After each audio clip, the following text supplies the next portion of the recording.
반갑습니다. 주의 날, 그 날에 대한 말씀을 이어갈 수밖에 없는 것은 주님의 날, 주님 다시 오시는 그날에 대한 잘못된 주장이나 오해가 있을 수 있기 때문입니다. 그래서 사도는 여기에 대해서 구체적으로 설명합니다. 예수 그리스도께서 다시 오시는 것과 성도들이 그분 앞에 함께 모이는 것에 대하여 말씀합니다. 하나님에게서 계시나 특별한 말씀을 받았다는 사람들이나 사도 일행이 보냈다는 거짓된 편지를 가지고 있는 사람들이 있었다라는 것이죠. 그런 자들이 주님의 날이 벌써 왔다라는 주장을 하더라도 흔들리거나 두려워하지 말라라는 것입니다. 누가 뭐라 해도 속지 않아야 합니다. 주님의 날 이전에 먼저 일어나는 일이 있다라는 것이죠. 주님의 날 앞서 먼저 하나님을 배반하는 일이 생기고 멸망의 아들인 무법자가 나타날 것입니다. 모든 것 위에 자기 자신을 높이고 심지어 하나님의 성전에 앉아서 자신이 하나님이라고 주장할 것입니다. 자칭 메시아, 자칭 재림주, 자칭 보혜사 등으로 나타나는 이단들이 얼마나 많습니까?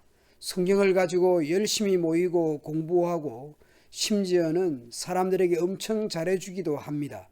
그런데 결국 자신이 하나님으로 가는 것이죠. 이단적인 집단들이 예나 지금이나 있었던 것이죠.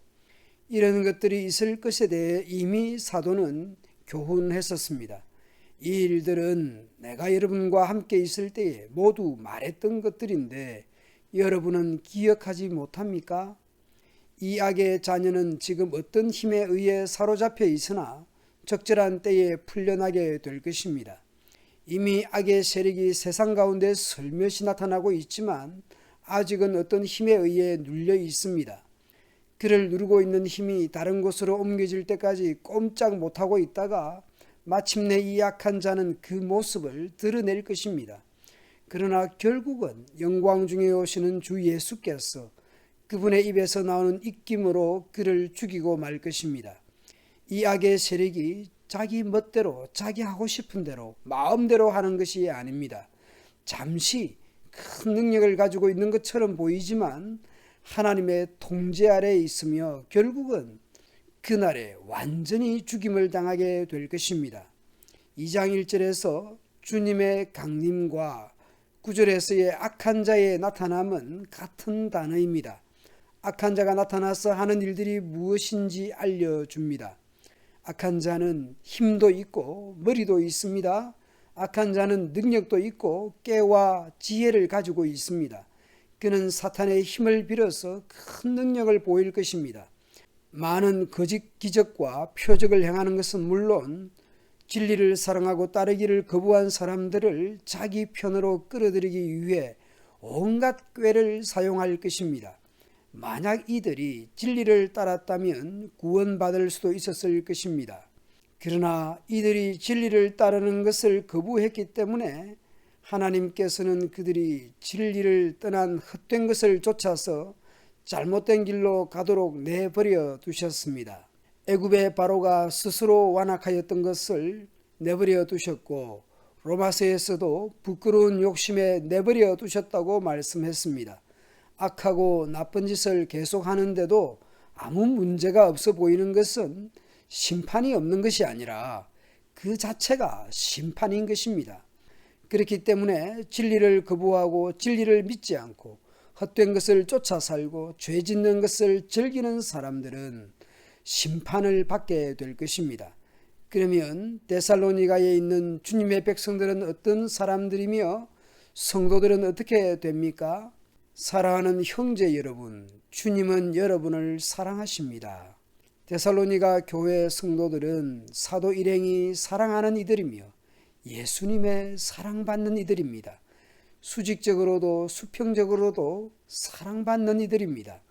하나님께서는 데살로니가 교회 성도들을 이 세상 맨 처음부터 구원받도록 선택해 놓으셨던 것입니다.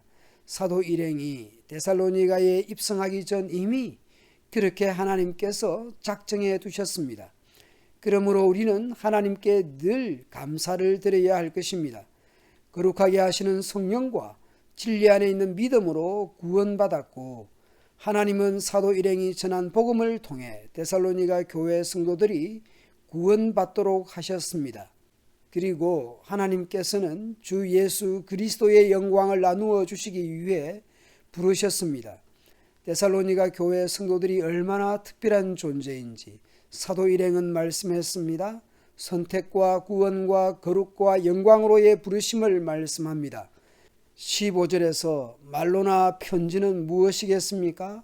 사도 일행이 처음 복음을 전하여 믿게 된 그들에 대해 수주 혹은 수개월 정도 말로 가르쳤을 것입니다. 그리고 편지는 데살로니가 전서를 의미하겠죠. 그리고 디모데 등이 데살로니가 전서를 가지고 방문하여 그들을 말로 격려하고 가르치기도 했을 것입니다.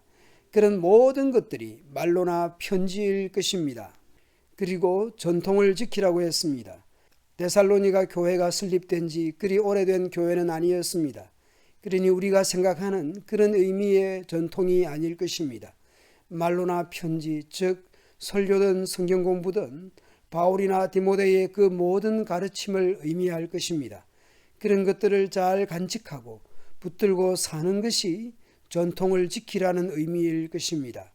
선한 소망과 영원한 위로를 주신 하나님, 사도들은 그 위로의 하나님께서 데살로니가 교회 성도들이 하는 모든 선한 일들과 말들에 더욱 힘이 되어 주시기를 기도하고 있습니다.